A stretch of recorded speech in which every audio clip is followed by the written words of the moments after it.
Okay. Good evening, everybody. My name is Gardner Humphreys, and I'm the College and Career Specialist from Marshall High School.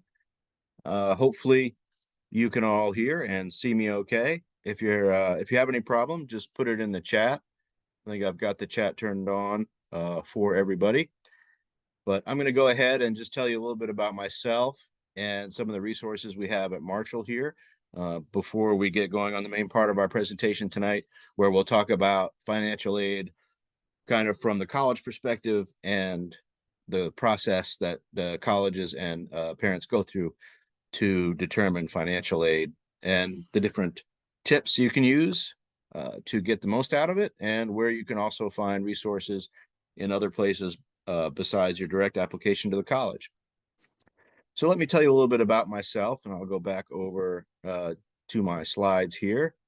Like I said, my name is Gardner Humphreys, and I'm the College and Career Specialist from Marshall High School. So if you've never been to the school, the College and Career Center, it's called, is directly off the main lobby, and it's kind of a resource room. It's where my desk is. We've also got paper resources, guides, and books in there, and we do small presentations. It holds about 40 people, and really what I like to use it for is to do sessions throughout the year with some kids, especially we do a lot with juniors coming up this time of year. And you are free to schedule an appointment with me and visit anytime. It's always good to see people in there. I use that space to meet with parents, so it's just kind of like my regular office. So email me or call me anytime, and I'm going to put my emails there on the first slide, but let me just put it in the chat so that you can all have it at any time. And then this is my phone number as well. There we go. Just make sure I get it right. And so I'd love to meet with anyone who wants to talk about their financial aid plans or their college and career plans as well. And let me give you a little look here about, so here's tonight's agenda before I leave. Those are the main parts, not too many there. We'll have a limited number of questions at the end, but we don't have too much time. So anything we can't get to tonight, you can email me and I will answer it either directly, or if I can't answer it, or if it's more for our guest speaker, Mr. Spencer from the college side, I may forward a question or two to him as well.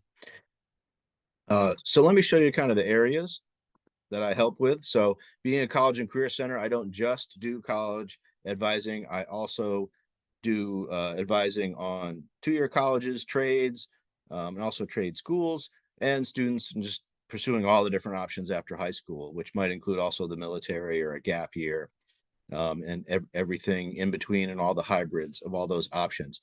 There's other resources at Marshall that you might use too, depending on your path, and I can guide you in the right direction if it's not me, or if we're going to work with somebody else. But these are the main areas right here that I work on. Spend a lot of time helping people come up with lists of colleges that they may be interested in based on their priorities, or help figuring out their priorities, students and parents. Financial aid, we know. Students who want to get jobs right away while they're in school, either for the weekend or after school or during the summer, I help with that. And also help finding students internship opportunities, volunteering opportunities, things to do in the summer, and things related with all steps of the college process, like application help or test prep help, things like that. The main source to find information and presentations like this for parents, really most parents use our website. Our web page for student services has a section for the College and Career Center, and within that is where tonight's presentation will be linked by Friday, once I just get the video ready.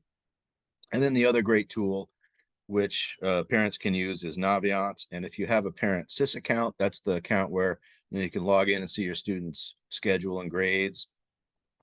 That also connects to Naviance, which is our main college planning tool, and I'll show you a little bit about that later, but that's really helpful in the whole college planning process. So I just want to show you those and make sure you're aware of them. Students mostly use our Schoology app, and parents can use that too, but I know not many parents are on it, but I do have information in there for parents, but it's a little more student-centered. So I try to put most of the things parents would want on the public website.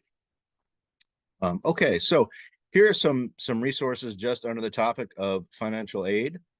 The FAFSA, as we're going to talk about tonight, is the FAFSA calendar for seniors this year. Seniors are the ones doing the FAFSA, and seniors and their families. And it's kind of a condensed timeline this year with the new form that they released at the end of December. So there's a big, well, two things for me. So I usually do help individual families with the FAFSA, and I'm still doing that, but I have much less time to do it this year because the FAFSA season started later, and we start course registration after next week. And during course registration, most of my day I have these PE and history classes in my room, because my room is kind of like the central station for pulling kids out to do their course schedule, their academic courses for next year. And while the class is getting pulled out one by one and talking with the counselors, the rest of the class does college and career activities with me. And I just help kind of, shepherd the process. So that just means that most of my day is used up for that, and I have some left for emails and just keeping up with the regular things. So I don't have a lot of time to do individual FAFSAs. With the tech problems this year, it's probably you can plan to spend an hour or two on the FAFSA. It shouldn't take too much longer than that. But it's difficult to do a lot of one-on-one help. So we have this other nonprofit partner in Fairfax County, which we're really lucky to have, which just focuses on financial aid. And it's staffed by people like me who used to work in the county mostly, worked for colleges, worked for high schools, and know a lot about financial aid. And they do events every week all around the county at different schools. So there will be one in your region. You just have to check the calendar. So if you want to go with one of those, they do FAFSAs right there on the spot. You create your ID or your login beforehand.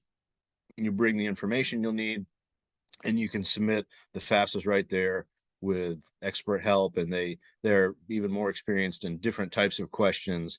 They've kind of seen them all, than I am. I can answer a lot of the regular questions, but I often need to check with them or with a college when I have a specific question or one I'm not sure about and haven't seen before. So if you think you'll want to go to one of these events, they're mostly on Saturdays. I think they have some during the week as well in the evening. So check the calendar on this website. It's called collegeaccessfairfax.org. And there's a calendar on there. And what you want to do is look for the FAFSA completion events. Where I think I can provide a lot of help, and this especially is helpful, before the senior application season, is helping people do college research to find colleges that are in their budget, because that's not such an easy thing to do. Colleges don't put out, or there isn't a lot of standardized information or data that will kind of help you at the family level know, for your particular family situation, which colleges are going to be the most affordable and also align with everything else that you're looking for. There are some things I'm going to show you that you can do that help, but it's a process. And if you really want to reduce your college costs, it really helps. And sometimes you can make even more headway doing it by your upfront work and trying to find colleges that are within your budget, either just because of a lower sticker price or by doing some looking at what is available on who they give money to and what kind of money, whether it's money for lower income or middle income or medium high income or wherever you're at. And then also if they give certain money for merit or other things. So it is possible to research some of that, but it does take some time, and it's not always immediately obvious where to look or how to compare apples to apples. So I'm going to show you a couple places to look, and I would be glad to meet with anyone who wants some help doing that. I also help people look for scholarships, and that's, most of that should be done by the student. So tell your student to stop by, and I can give them a list of ones that might match up with some strengths they have, or things that the family might kind of match up with in terms of their characteristics or associations. I help people compare financial aid letters once you get your financial aid documents in and you've heard back from colleges about what they're offering you, to kind of compare them and help make the choice, make sure you can line everything up. And like I was saying before, compare apples to apples. I will also say that a good time to find out what kind of special programs or even scholarships are available to colleges is when we have all these college visits in the fall to Marshall. and that's for juniors and seniors. But we have over 120 colleges visit the school, and they have these little 30-minute information sessions during the day. And juniors and seniors find these on Naviance, and they can sign up for them. And then they come down. They're all during the day, so they may have to miss class. So you got to make sure that they're okay with that, and you're okay with that. Some are during our study period, but most are just spread out throughout the day. So you can sign up for a number of those, and you can find out a lot about the university from those.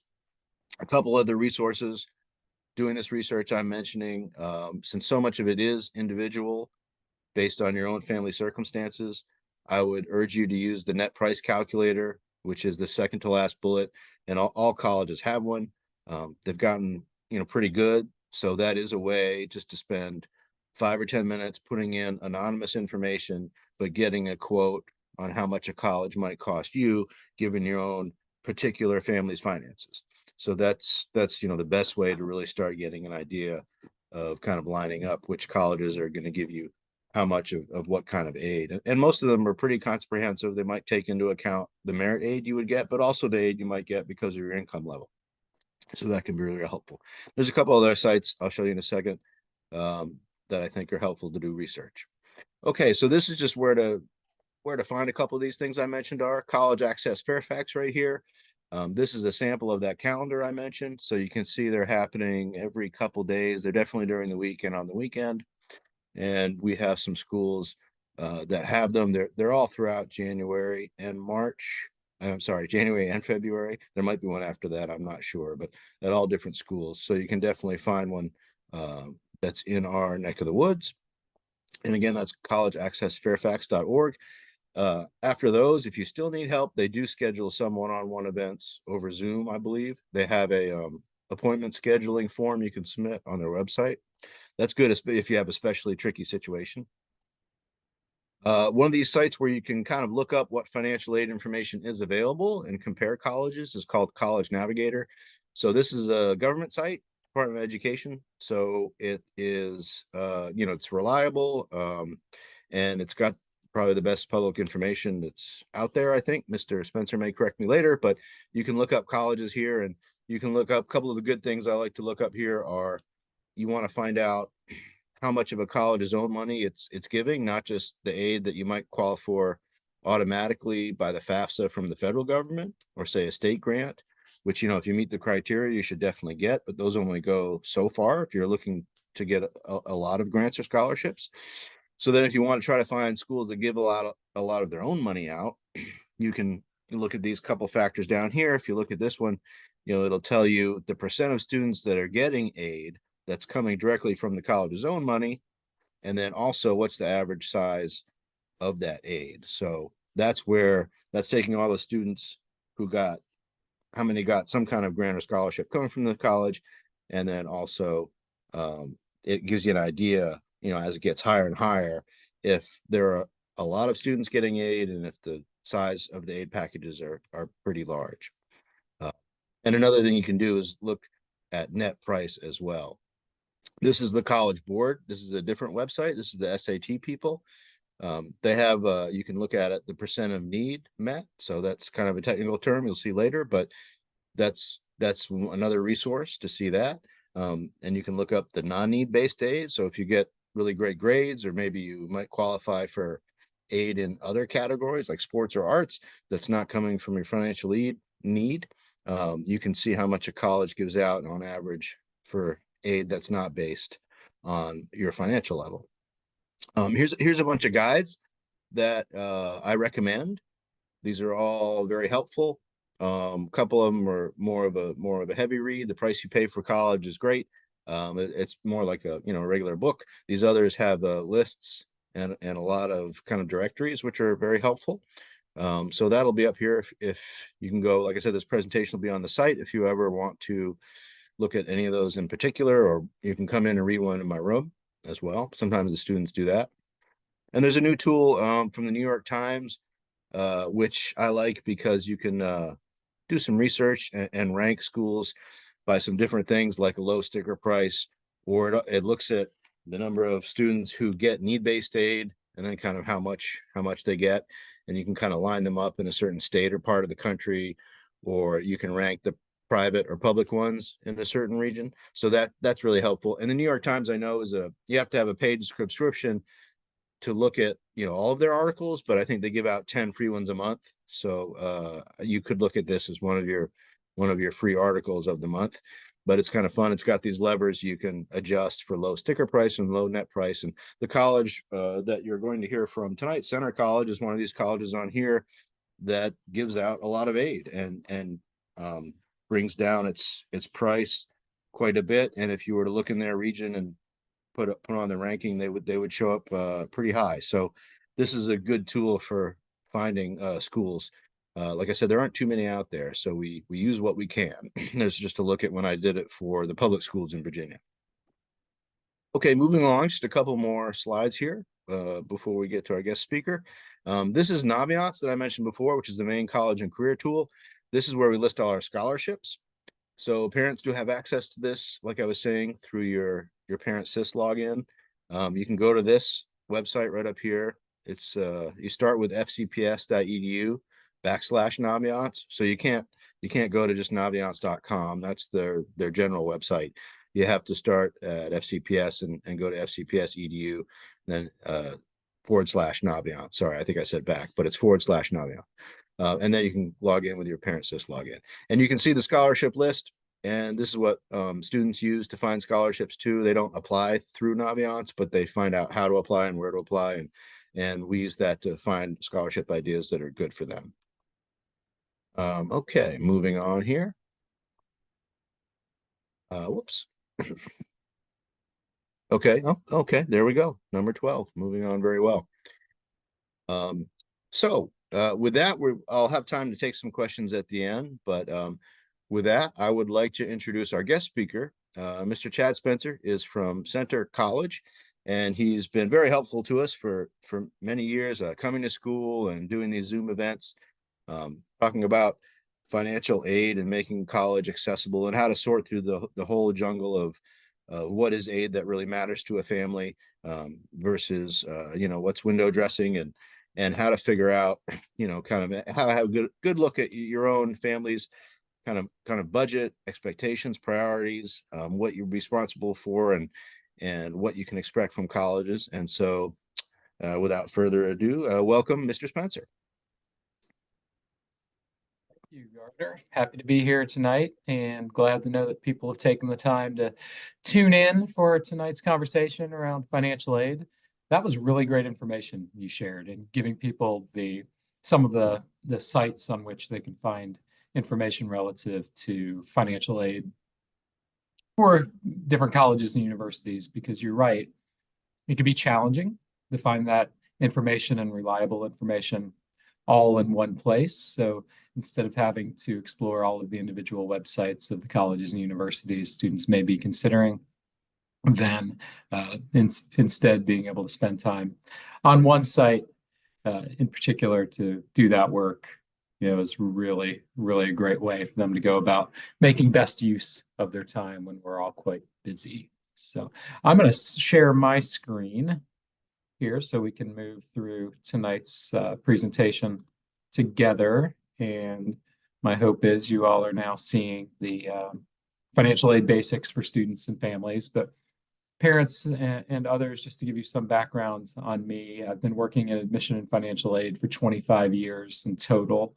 I've spent the first 24 plus years of my career in North Carolina, the last 18 of which were at Davidson College, which is just north of Charlotte in the Carolinas. And I 6 months ago made the move to Center College, which is located in Central Kentucky, a small liberal arts college here, so very similar to Davidson in that regard. And I've spent many, many years working as either an associate director of financial aid or the director of financial aid. So it is definitely a great interest of mine to help allow families to find affordable college options, whether it's attending the places where I work or to explore other institutions and find that best fit for their student, best fit in terms of academic, social life, plus financial fit. I think that's a big part of the college search process, and certainly the selection process. So my hope tonight is that I will provide you all with the information you need in order to be better armed to go about this process over the years ahead. So my goals are to allow you to be more knowledgeable about this process, to be less anxious about it moving forward by acquiring this knowledge tonight. And then also that in about 45 minutes or so, we'll be headed in our separate directions, maybe to grab a bite to eat or something like that. So we're going to move through these slides where I ask questions. Every slide will ask a question and I will set out to answer it. So while I'm certain many of you have questions, please know that we're likely to get to most of them. I like to think this is a comprehensive presentation. We are going to cover a lot of ground over the course of the next 45 minutes, but certainly as we near the end of the presentation, and I have about 20 slides or so, if I've not yet gotten to the question you would like to ask, then please do drop it into the Q&A function here on Zoom.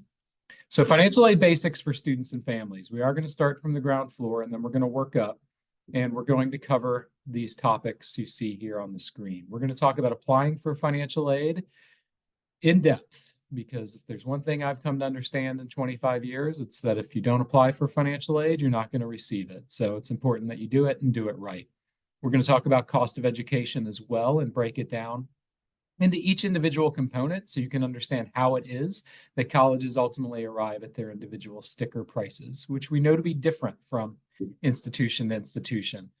We'll focus on need-based financial aid in a way that I hope will help demystify this process for you so that you can understand what's happening with all of the financial data that you're submitting within the financial aid application forms, how colleges are collecting it, how they're analyzing it, how they're using it to determine financial aid eligibility as they seek to provide financial aid support to allow their education to be accessible to the students who need that financial aid support.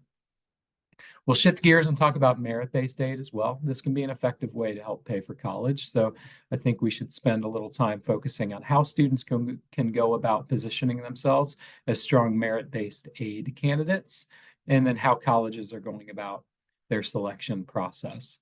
We'll compare financial aid packages for 3 different institutions side by side and break that down in a way that will help prepare you to be able to review those in an educated way as your students begin receiving financial aid award offers during their senior year in high school. We'll talk about the federal changes that are underway now that have been introduced with this most recent version of the FAFSA, and then I'll close with some consumer tips before we end our time together. How do students apply for financial aid? On the left-hand side of the screen, you see that this is an annual process, so I want everyone to keep that in mind, that this is not something you will do just once as your student is entering college. You will continue to do it year over year as they return for each year of their undergraduate experience. Nearly every college and university in the country collects the FAFSA. The FAFSA is the free application for federal student aid. So regardless of where your student is applying for admission, you should expect that you're going to be required to complete the FAFSA in order for those institutions to determine your student's eligibility for financial aid programs. Studentaid.gov is where you can begin the process of establishing an account and then also completing the FAFSA. As most of you are very likely aware, the FAFSA had a delayed launch this year. So in past years, at least the last 8 years or so, it has opened on October 1st. This year it opened as a soft launch on December 31st. It is still in the soft launch period nearly 2 weeks later, which simply means that you may find, excuse me, that it is down from time to time for maintenance as federal student aid and the Department of Education seek to improve the user experience. So if you find you're unable to access it, please try to exercise patience and return to it later or the following day in order to work through the process of completing that FAFSA. Those of you who are responsible for completing a FAFSA this year are those with seniors in high school. So those of you with younger students, it's not yet time to begin this process, at least in terms of actually applying for financial aid. You will begin that process during the fall of your student's senior year. But for those of you with current seniors, please do get to work on completing the FAFSA sooner rather than later. And again, I can't emphasize enough, this is the year to exercise patience with that process. The student will be a part of the FAFSA process because it is indeed their application for federal student aid. So the student will be required to submit information and data into it, just like you will as parents of the student. In cases where the biological or adoptive parents are married and or living together, then they will be submitting their data together along with the student.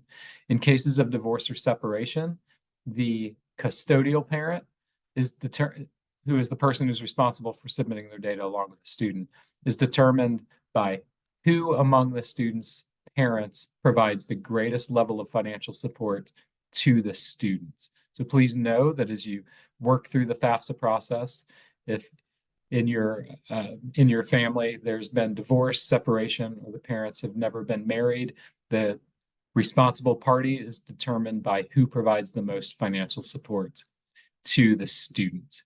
You will be entering income and asset information into the FAFSA, and it will be 2022 federal tax data that will be used to determine financial aid eligibility for the fall of 2024 entry term.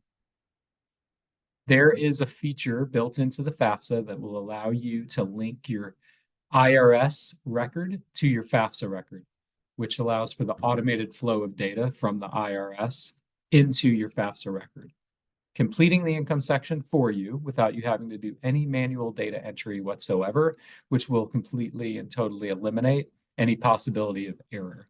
So please know that that is now a feature built into the new FAFSA.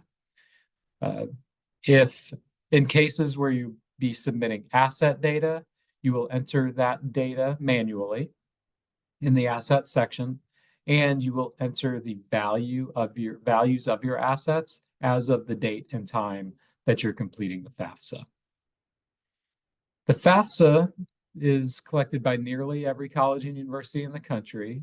The CSS profile, on the other hand, is collected by a couple of hundred colleges and universities. So for many of you, the CSS profile may not be a part of the equation because your student may be applying to colleges where the FAFSA and the FAFSA alone is required when it comes to applying for financial aid. But for some of you, you will be completing the CSS profile in addition to the FAFSA. I encourage you to visit collegeboard.org and review a comprehensive listing of all the colleges and universities who require the CSS profile. That way you can understand whether or not that's a requirement for you based upon where your student is applying for admission.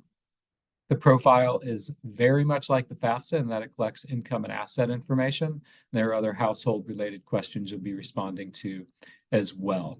So be prepared to complete it as soon as possible if you have a current senior, if your students' colleges or universities of choice require it.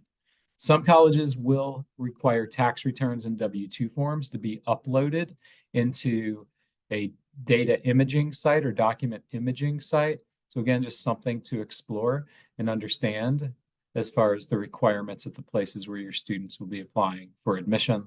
And lastly, colleges who collect the CSS profile may collect it from both parents regardless of marital status. So again, just something to research and understand about the places where your student is applying for admission. So once that's been completed, the application process, how is need-based aid eligibility determined?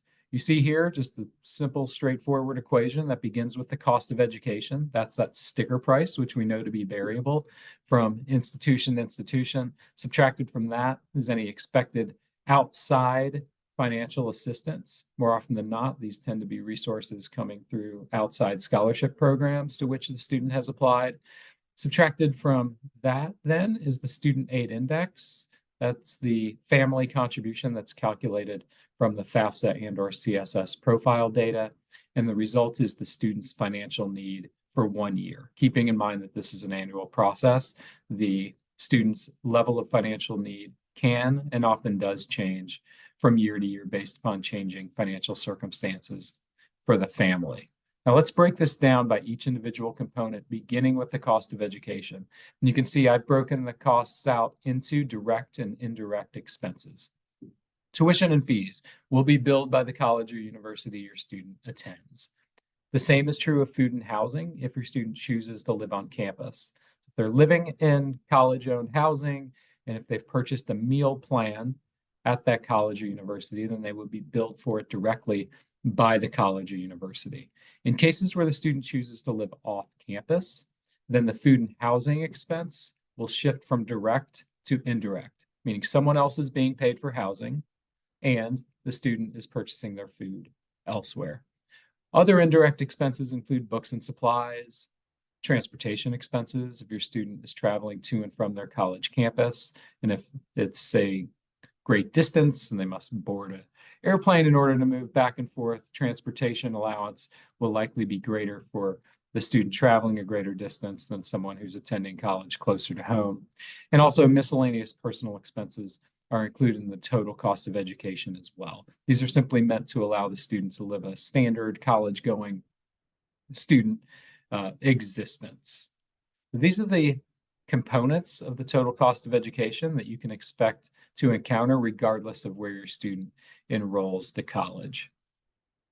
The second part of our equation was outside resources, and these are funds that are coming from sources other than the college or university. I give you a small handful of examples here, including clubs and civic organizations, churches, employers, and foundations. The list can go on and on. My best advice to you is as your student begins exploring outside scholarship opportunities, they should begin that process, that search close to home, because that's where they live, it's where they go to school, it's where they're involved in community, it's where they've participated in youth sports or in the arts.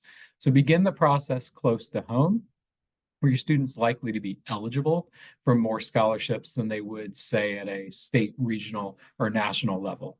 And the pool of applicants tends to be smaller for local scholarships than it does for larger scholarship opportunities. If your student receives an outside resource or scholarship, there are some financial benefits that can come along with that. One is loans and work study that are often a component of financial aid awards may be reduced or replaced. In cases where colleges are unable to meet 100% of calculated need, meaning a family's financial need as measured by the FAFSA and or CSS profile is at one level, what a college is offering in total aid is some amount less than that level of need, then there is a gap in the financial aid package. An outside resource can help to fill that gap. In cases where students are receiving merit-based scholarships and they're receiving merit-based scholarships alone, outside resources may be stacked on top of the merit-based award. The limit is the total cost of education. So colleges will not award financial aid that exceeds the total cost of attendance. So the combination of aid, whether it's merit-based or need-based, may not be greater than the actual cost of attending the college or university. What is the Student Aid Index? The Student Aid Index used to be the expected family contribution, so it's simply a change in the name. But the Student Aid Index is the figure that's derived from all of the data provided through the FAFSA and or the profile. It represents a calculated ability to pay. So it is a true calculation of a family's ability to contribute towards the costs of education. It takes into account the factors we've already talked about, income, assets, and also the size of the household. And it is determined annually. So again, it can change year over year. What are the components of the Student Aid Index? You can see here I've broken them out into 4 individual components: parents' income and assets, and also student income and assets. In cases of students who work, in my experience, most high school students do not earn enough income from work to generate much in the way of a contribution from their income. And a quick story, I have 2 children, one of whom has graduated from college, the other is currently enrolled. Both of them worked part-time jobs while in high school since age 15. They were able to earn enough money to put gas in their cars and to pay for their entertainment with their friends.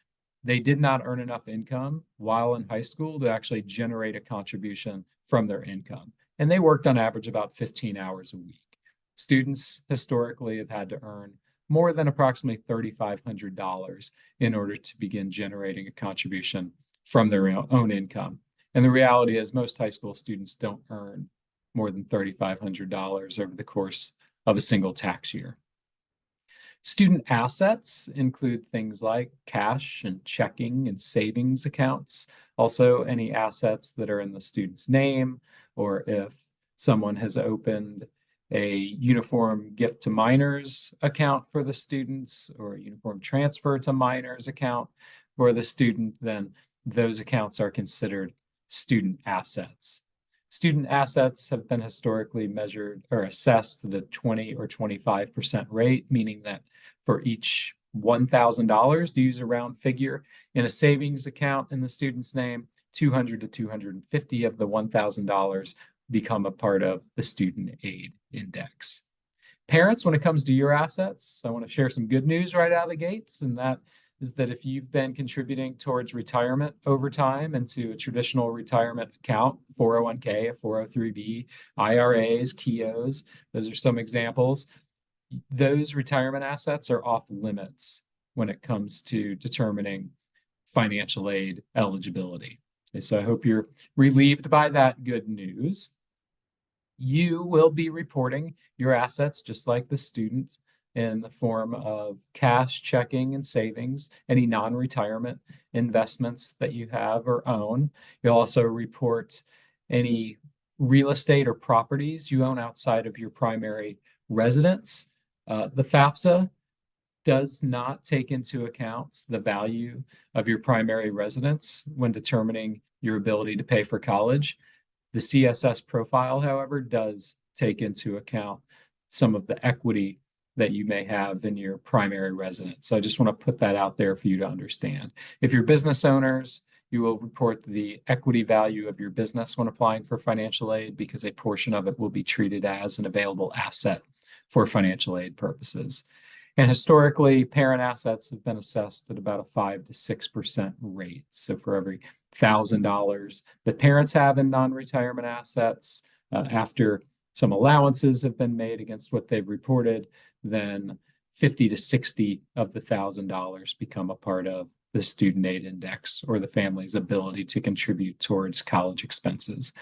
And to finish out this student aid index slide, parents, when you're reporting your income, or when it's being transferred from the IRS to the FAFSA record, it's going to be primarily an adjusted gross income process in determining your ability to contribute from your income. Those with higher levels of income, of course, will be expected to contribute more. So if you are a higher wage earner, then you should expect that your contribution from your income will be greater than someone whose income is lower. I wanted to dedicate a full slide to college savings plans, and 529 college savings plans tend to be quite popular. If you are the owner of a 529 plan for your children, please be sure to report the value of the 529 plans, all of them, when applying for financial aid for your student as your assets. I find often that people misreport college savings plans, and that they'll often report the value of the college savings plan as the student's assets. And in most cases, that's not the case. The owner of the asset is the person who should be reporting the asset value when applying for financial aid. Students tend most often to be the beneficiaries, not the owners of the college savings plans. In cases where someone other than the student or the parent owns the 529 plan, and I'll use a grandparent example here, you will not be reporting the value of the college savings plan when applying for financial aid if it's owned by another person, a grandparent. However, if a distribution is made from the college savings plan to support the student's college going expenses once they're enrolled, then in the future year, when reapplying for financial aid, you will report the distribution value as having been received by the students. The student aid index ultimately all comes together like this uh, with our different colored boxes here. There's the parent contribution that's calculated plus the individual student's contribution equaling the total student aid index or the total family's contribution for the year. Now, shifting gears to talk about merit-based scholarships. In my mind, merit-based scholarships are funds awarded on the basis of factors other than financial need. And I provide some examples here of those factors. I believe most of us tend to think of academic factors. Has the student achieved at a high level academically? Have they tested well if they sat for standardized tests? Do they rank highly in their class? Have they taken rigorous coursework? Have they performed well overall academically? Colleges want to enroll students who they believe are going to be successful academically and who are going to graduate from their institution. So yes, oftentimes academic factors are used in determining eligibility for merit-based scholarships. However, there are other factors as well. I think of outstanding musicians and artists, so talents I don't have that may be rewarded by colleges or universities as they seek to bring those talented individual students into their communities. I think about outstanding leadership qualities and students who dedicate hours to community service. I include fill in the blank here as an example because ultimately colleges are going to provide merit-based scholarship awards to recognize those strengths, talents, abilities, qualities, characteristics that they most want on their college campuses, in their college communities.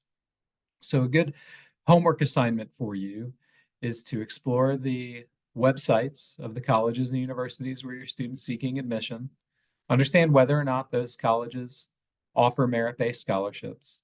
If they do, then seek to understand the factors that they're considering as they're making those merit scholarship awards. That way you can understand whether or not the student may be a strong candidate for those awards. And then if they may be strong candidates, then work to understand the procedures for being considered. What must the student do to apply for the merit-based scholarship? Some of us seek nominations from high school counselors for our merit-based awards. I know that's what I do at Center is I ask high school counselors to nominate students for some of our scholarship programs. Also, students may have the ability or opportunity to complete a scholarship application that allows them to more or less nominate themselves for scholarship awards. And lastly, the admission application may serve as a scholarship application as well.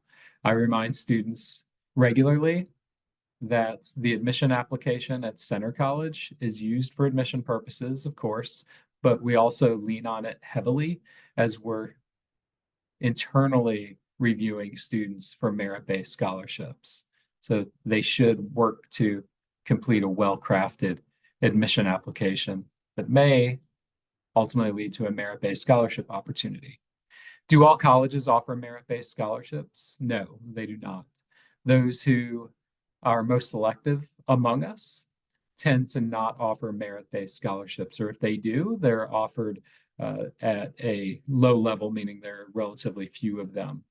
Oftentimes, as selectivity decreases, you're going to find that merit scholarship opportunities increase. So there's that inverse relationship between selectivity and merit scholarship availability.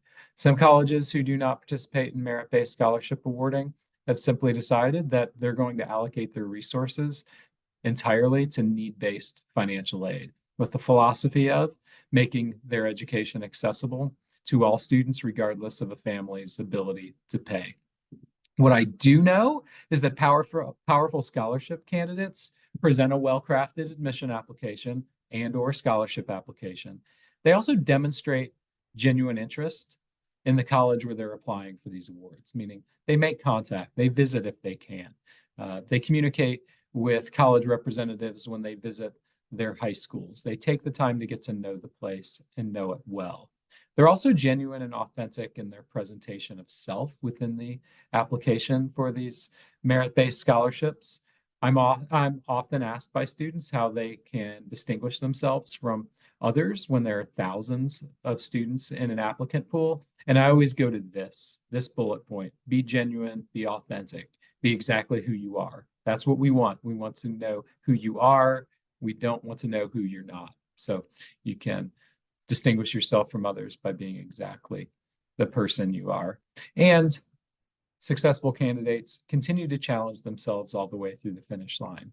I had to remind my own son last year during his senior year in high school that he needed to work hard all the way through, finish strong. Colleges are interested in the dedication and the commitment of students all the way through graduation from high school.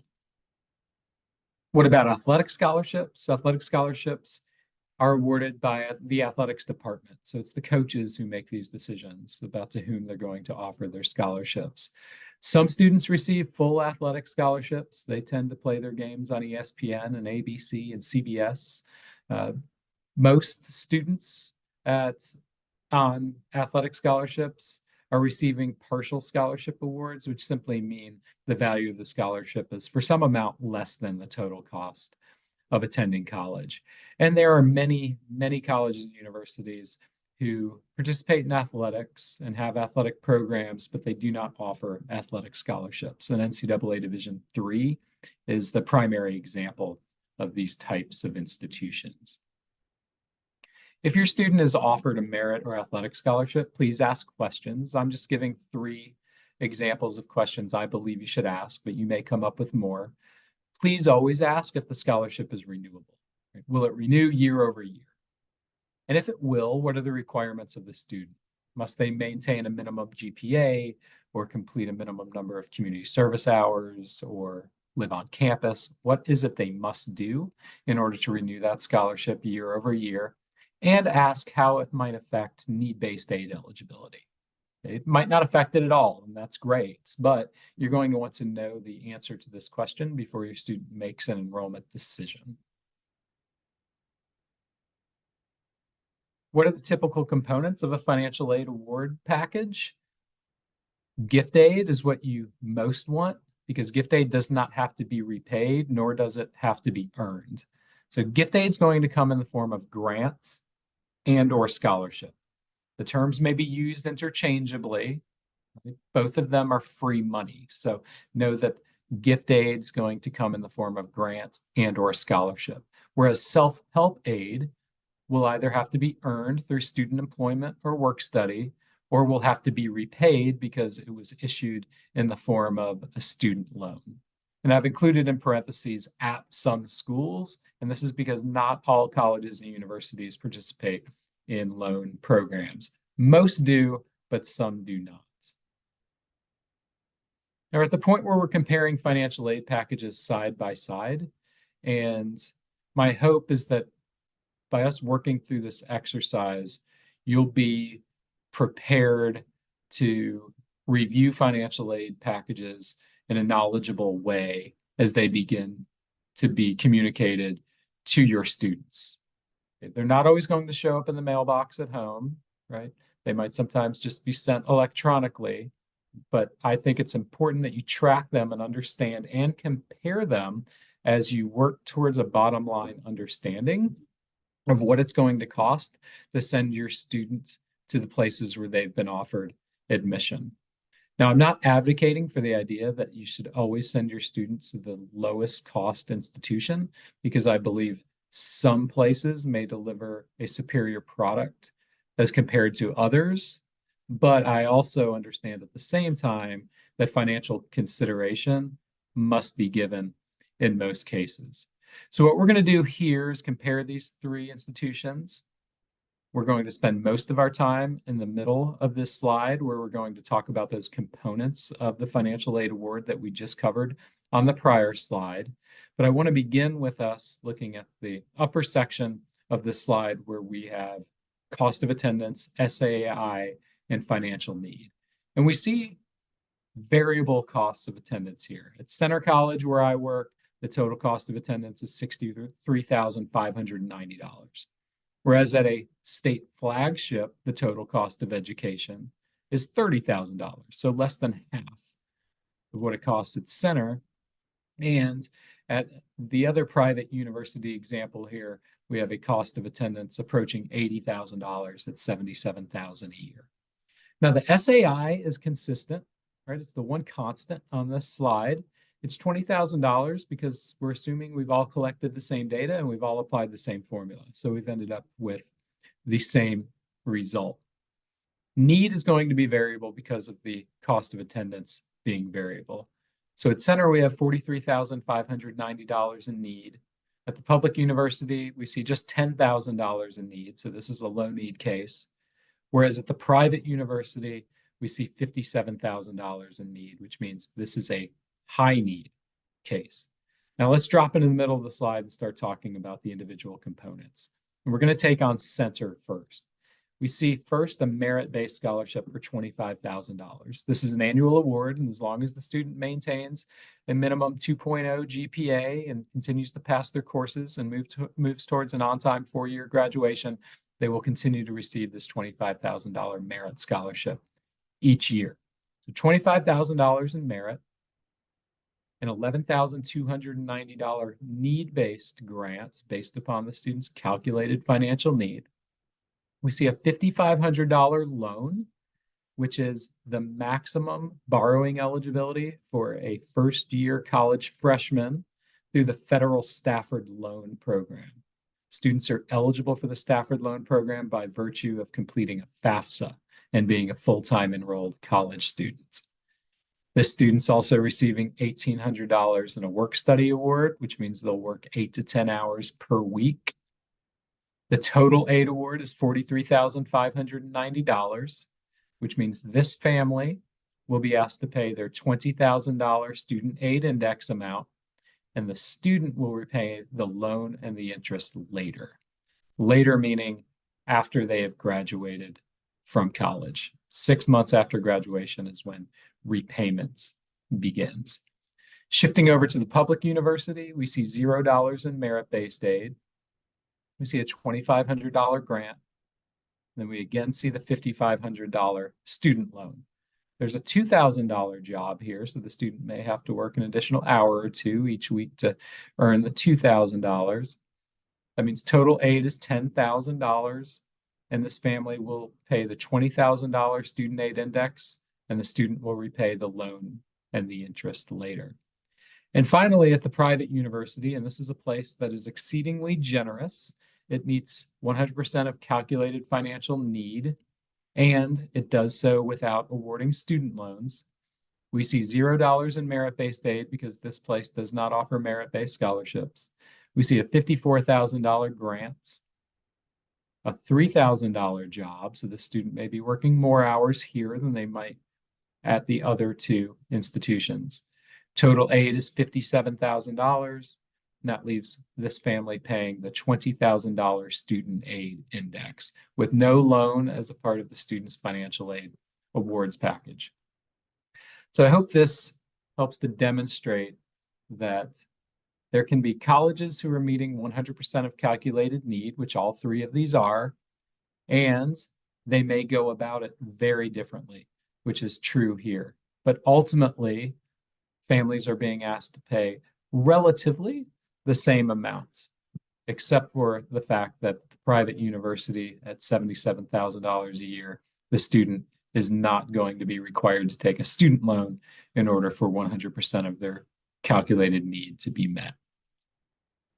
What are payment options once you've determined how much you owe for the year? Well, monthly payment plans are wildly popular on college campuses, allowing you to make installments over time. So if that's something you're comfortable in pursuing, then that's something to consider. The federal educational loan programs allow students to borrow through the direct Stafford Loan Program. A FAFSA is required in order for the student to pursue the Stafford loan option. And for parents, if you complete a FAFSA, you may choose to pursue what's called the Federal Direct Plus loan, if you wish. Private educational loans may be available to students as well. More often than not, a cosigner is required. I have long counseled students to seriously consider the federal loan program options before the outside private educational loan options. But ultimately, for each student, and their family. They have to determine what's best for them based upon their individual circumstances. So I just encourage you to be discerning consumers when considering borrowing options. What if my financial circumstances change? Meaning, what if something has changed since the point at which the student applied for financial aid or enrolled to college? Please, if your financial circumstances change, communicate those changes and have documentation prepared to provide to the colleges or universities as you have conversation with them. Most of us, if not all of us, have an appeal or reevaluation process in place that allows families to complete an appeal form and provide documentation for review. So most of us have made this process much easier in recent years to allow families to navigate through it and to allow us to make timely decisions and respond to families who may be seeking additional financial aid support. As we move towards the finish line here, I want to talk about some of the FAFSA simplification changes that are taking effect for this upcoming academic year beginning this fall. As some of you who've been successful in completing the FAFSA have already experienced, the FAFSA has been reduced from more than 100 questions to approximately 40. The formerly expected family contribution is now referred to as the Student Aid Index. In cases of divorce or separation, which we talked about earlier in the program, the parent who's required to report their financial information along with the student is the person who provides the greatest level of financial support to the student.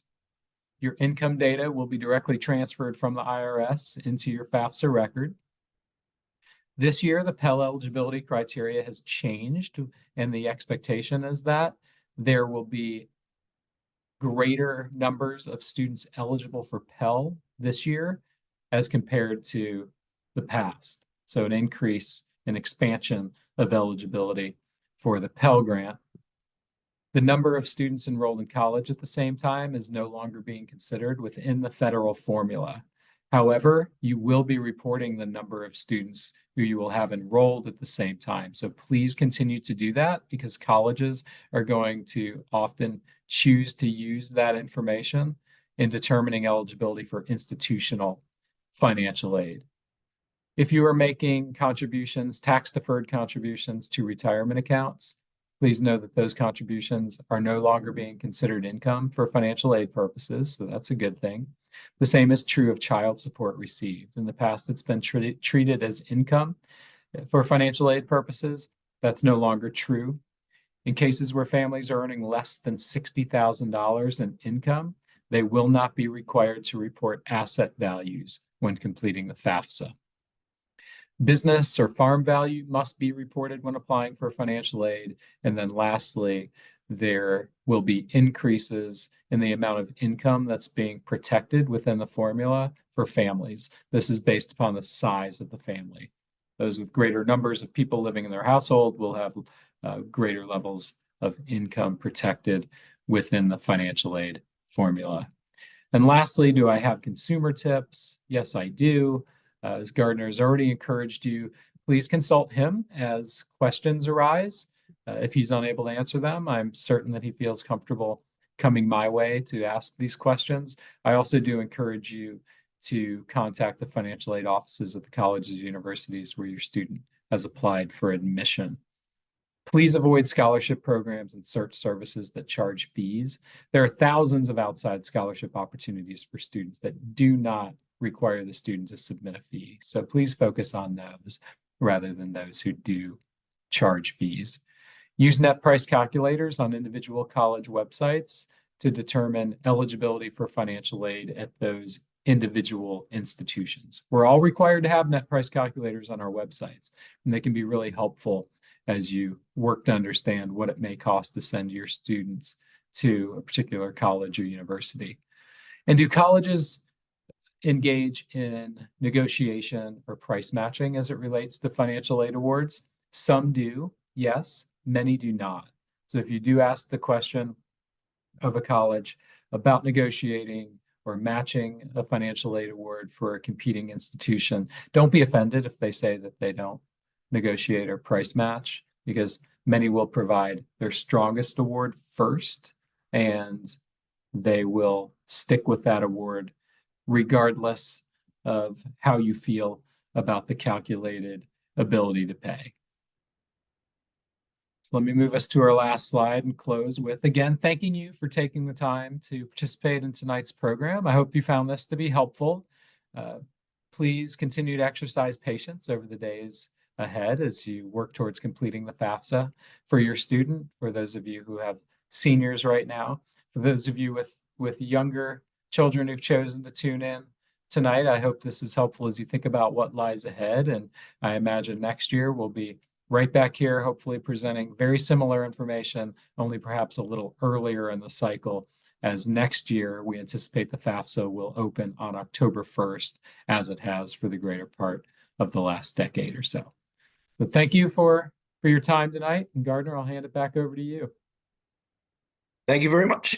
Thank you very much, Chad. That was very helpful, very detailed. So we have time for a few questions. We have a Q&A feature at the bottom of your screen. It should be. You can open that up and submit a question. There's a couple here, which I was trying to answer these while Mr. Spencer was talking to keep the number down.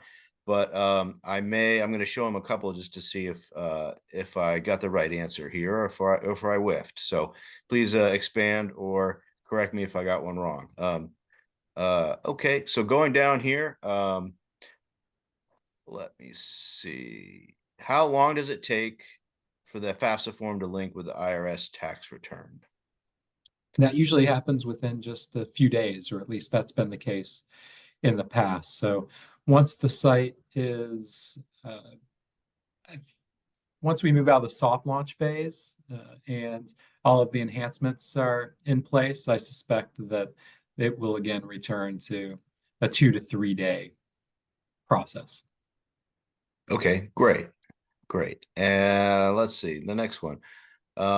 We talked about the 529 already in the presentation. I think we covered that one. Here's a question about, do you have to report both siblings 529s on one of the siblings FAFSAs? Yes, yes. So report the total value, and that's because the owner of the college savings plan may change the beneficiary anytime they would like. So to guard against that, then there's the requirement that the total value be recorded. Okay, great. Glad I checked. Okay. Let's see. I think we got that one about when merit scholarships can come out. I think that one's all right. And that one's about net price calculators. So I think that one's good. Okay, let's go to the open questions. So is it common for interest rates to begin before graduation? I imagine that has to do with loans, and depending upon the type of loan that the student receives, there may be interest accruing once it's as soon as it is dispersed. So a subsidized Stafford loan will not have interest accruing while the student is enrolled, nor will it begin to accrue until 6 months after they graduate. An unsubsidized Stafford loan will have interest begin accruing as soon as it is dispersed. So that's the difference between the two. There's subsidized, no interest, unsubsidized, with interest. Okay, great. Do you recommend programs that assist with the entire college search journey that includes mock interview, essay writing, and not just the scholarship search? So programs, if you're talking about a paid program or a paid advisor, I recommend trying to get the most of what you can out of the school resources first. I know there's private services and programs, but you know there is a lot of experience at Marshall, and so you got myself, and you have your school counselor as well, who also do college counseling and help with all these different steps. And some of those programs can be very expensive, and I would especially be wary of the kind of happen on a weekend seminar program as well, or any ones that offer you, you know, an inside look into scholarships that you can't get anywhere else, or inside secrets, and you know, tons of money. Most scholarships, you know, that you're going to apply for the information's available. It's right there. It's public. How to go for it, which ones, it's all right there. So and this financial aid process that we talked about tonight is, if you know this, you know probably more than a lot of people who are advising people out there. So I would use that first. And if you do want help in a very certain area, I know some people who do some essay advising, which is more kind of, working with your student week in, week out, a lot of drafts, a lot of writing help, that kind of thing. Sometimes that can make sense for sure. But that's sort of my feeling about those paid services. Of course, but it's in the end, it's always your choice, and your student and where you want to spend your kind of time and resources. Are military disability payments counted as income for the FAFSA? Chad, you want to take that one? Yeah, generally, disability payments are considered income for financial aid purposes. In the past, I was fond of saying income is income is income. That's not entirely true now because some untaxed income is no longer being considered. But if it is income that exists on a 1040, it's very likely going to be included in the calculation of the student aid index. But with that said, I don't know if the military disability payments are taxable or non-taxable. And that can make the difference now in that oftentimes the untaxed income is not going to be counted when determining ability to pay. Okay, thank you. Any more questions for the Q&A?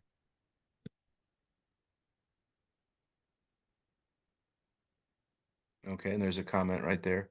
There's the non-taxable comment. Yeah. Okay. Yeah. Go ahead. But that's one I think we need to look up because I don't want to give, an inaccurate response here. And that's one I'm not entirely confident in. I do see a question of can you apply for FAFSA a year early to get an idea? I don't think that's the best way to go about this process. There's what's called the FAFSA forecaster. If you do a simple Google search, FAFSA forecaster, then you can use what amounts to an estimate tool and not have to go through the process of completing an entire FAFSA in order to gain an understanding of the student aid index amount. Okay, and the next one, FAFSA and CSS did not ask about our liabilities, just our assets. How can this give the correct financial picture? I do know on the CSS profile, you have a chance to submit more narrative information about that, but the FAFSA does not really allow for it. But I'll let you comment on that, Chad. No, you're right. Really, the way that liabilities are included is through the formula that makes allowances, standard allowances, to protect portions of income for standard costs of living, housing, food, utilities, those costs, those expenses that all of us encounter. But it does not, neither of them will take into account consumer debt. And I do encourage families, if you have a lot of debt or a situation where the FAFSA you don't feel is the right look or the right presentation of your family finances, feel free to write up something and put in some documentation and give it to the financial aid office so they can have the information. They may allow you to do something like an appeal, or they may accept some extra information. So, it kind of depends on what that type is, but that's an option available as well. How early have you seen students win a merit-based scholarship? So that they would have to have applied to the college, but assuming the college is sending out admissions responses, you can hear about a merit-based scholarship as soon as you can hear about your admission. Some colleges will also just they will post a public rubric or scale on their website, and they say, if you have this GPA, and there might be some other qualifications. Occasionally they use test scores, most don't now, but you get automatically this and in scholarships, and it's guaranteed. And so that's not a contracted offer that they've given you already, but it's telling you if you have that and you do apply, you will get it when and if you're accepted. So that can be a good way. There's especially some large state institutions that do that too. So if that's important to you, there are some colleges that do try to recruit our students and give those scholarships for either high GPAs or students in our area. Okay, I think we have time for maybe one more question. If anyone has one more, after that, you can always email me, and if I can't answer it, I'll get Mr. Spencer's help. Any other Q&As? Okay, well, I want to thank everyone for joining us tonight. I want to especially thank Mr. Spencer for joining us. I know he's been traveling a lot, and we really appreciate his time tonight. Well, thanks for having me, Gardner. This is fun, and I wish everyone the best as they navigate this process. Happy New Year. Thank you very much, and the best to you too. All right, take care. All righty, we'll see you.